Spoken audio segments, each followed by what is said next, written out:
Dear fellow South Africans, do you know you are paying to promote Islam throughout Africa? To the amount of $3.2 billion US. That's enough to buy 162 Nkandlas for Jacob Zuma. According to the Global Islamic Economic Gateway, South Africa is sub-Saharan Africa's halal powerhouse, with its halal business valued at $3.22 billion US. Despite Muslims being a minority, South Africa has the region's most developed halal ecosystem. Halal products are widely available in the domestic market, and the country is a springboard for entering the rest of Africa.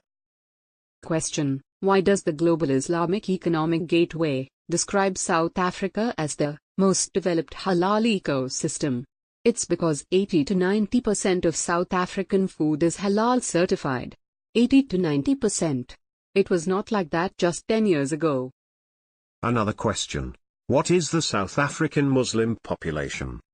According to Wikipedia, 1.9%. How does 1.9% of the population make 90% of food items halal? This leads to another question. 1.9% population is just over a million Muslims. How do 1 million Muslims generate $3.2 billion US in South Africa alone? It seems the other 98% of South Africans are paying for it, whether we like it or not.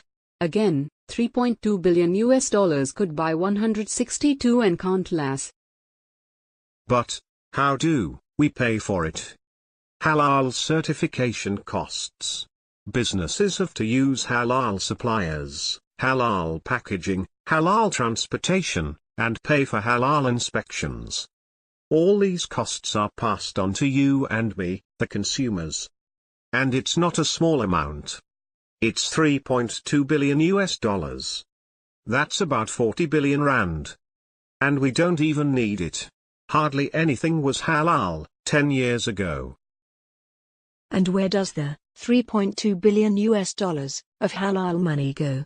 Building mosques? Muslim schools? Somewhere else? Who knows? No one wants to be transparent here. But one thing we can be sure of, it's used to spread Islam. It isn't wrong for Muslims to want to spread Islam. But I, a non-Muslim, should not be forced to support it. So, is this video Islamophobic? Not at all. It's being fair. Here's why. If South Africa was a Muslim nation, with 90% Muslims, and 5% Buddhists, and the Buddhists wanted to put dietary requirements on 80% of food items, would the Muslims accept this?